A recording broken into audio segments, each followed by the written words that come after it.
大家好，这里是阅见成长，一个记录并分享阅读心得的频道。如果你有觉得值得一看的好书，欢迎留言告诉我。那么，我们开始吧。今天，我想陪你慢慢聊一本很温柔，但后劲很强的书。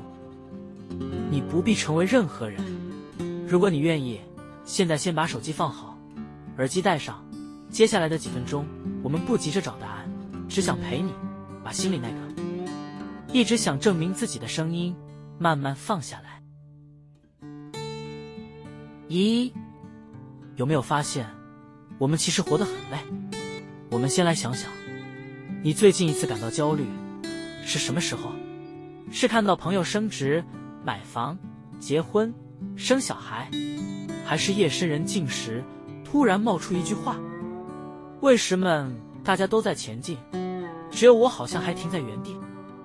很多人到了某个年纪，特别是30岁前后，会突然觉得人生像在成果发表，好像你前面20几年的人生现在要交出一张成绩单。但这本书一开始就狠狠戳破一件事：你之所以痛苦，不是因为你不够好，而是你一直拿别人的标准来评分自己。书名说得很直接，你不必成为任何人，不是你做不到，而是你根本不需要。2. 自卑其实非常正常。一讲到自卑，我们通常会觉得那是很负面的东西，但书里用阿德勒心理学告诉我们一句很重要的话：只要活着，就一定会感到自卑。自卑不是失败者才有的东西，而是人类与生俱来的感觉。因为我们会比较，会看到别人比自己快，比自己好，比自己顺。但重点其实是，自卑感本身不是问题，真正让人痛苦的是你怎么看待它。如果你把自卑当成我不够好，我就是没用，我永远追不上，那它就会把你压垮。但如果你把自卑看成一个讯号，它其实在告诉你，你在意什么，你渴望的是什么，那自卑反而会成为你成长的起点。3. 为什么我们那么爱跟别人比较？书里提到，自卑常常来自3个很早期的来源。第一，身体或条件的差异；第二，被保护过头或完全没被照顾；第三，在匮乏中长大，习惯否定自己。但随着我们长大，真正让自卑爆炸的往往只有一件事：比较。而且很奇怪的是，我们几乎不会拿自己比较好的地方去比，只会一直往比自己强的人看，结果就是你的人生永远看起来都输。书里提醒我们一件很重要的事：每个人对成功的定义本来就不一样。如果你拿别人的地图走自己的人生，迷路是一定的。4. 你真的想要那个人生吗？这本书有一个我非常喜欢的练习：当你羡慕一个人的时候，不要急着骂自己没用，先问3个问题。第一，我在羡慕的是什么？是钱？是自由？是被肯定？还是安全感？第二，那真的是我想要的，还是社会告诉我该要的？很多焦虑其实不是来自内心，而是来自别人期待你成为的样子。第三，如果我真的走上那条路，我会快乐吗？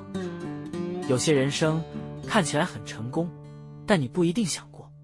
当你诚实面对这3个问题，很多比较会自然松手。5. 从被认可走向自我认可。书里谈到一个非常关键的概念：认可需求。我们之所以那么累，是因为太习惯把我是谁交给别人来决定。父母的眼光、社会的标准、他人的赞美，变成我们存在的证明。但问题是，如果有一天没有人称赞你呢？如果你只是安静的活着呢？作者说了一句很温柔的话：你走过的每一段路，本身就足以证明你的价值。你不需要等到够成功，才有资格肯定自己。哪怕今天只是撑过了一天，那也值得一句辛苦了。6. 情绪不可怕，它只是讯息。这本书花了很大的篇幅在谈情绪，而且观点非常颠覆。作者说，情绪只是为了达成某个目的的工具。你生气不是因为你坏，而是你在争取尊重。你觉得委屈不是因为你脆弱，而是你渴望被公平对待。你感到罪恶不是你有问题，而是你在意自己的行为是否伤人。当你不再压抑情绪，而是试着理解它背后的需求，你就不会再被情绪牵着走。7. 过去不是你的命运。书中有一个非常重要的观念，过去可以被重新诠释。我们的记忆其实不是事实本身，而是我们怎么理解那件事。同一段童年，有人因此封闭自己，有人却因此变得温柔。不是因为事件不同，而是你赋予它的意义不同。这也是阿德勒心理学最温柔也最有力量的地方。你永远可以从现在出发，重新理解过去。8. 人际关系不该是消耗自己。书里谈到爱情、婚姻、家庭，一直重复一个核心概念：平等。不是讨好，不是牺牲，不是压抑，而是我不否定自己，也不否定你。真正健康的关系不需要你变成别人期待的样子，你可以被爱，只是因为你是你。9. 最后，我想送你一句话：如果你现在正站在人生某个交叉口，感到焦虑、迷惘、不安，我想把这本书最后想传达的那句话好好的送给你。你不必成为任何人，你不需要活成标准答案，你只需要慢慢成为自己。人生不是比快，而是比谁愿意诚实的活。如果你愿意，从今天开始，试着对自己多一点理解，少一点苛责，你已经走得很远了。如果你喜欢这样的分享，请分享给那个正在怀疑自己的朋友。我们下次再一起读一本让心慢慢安静下来的书。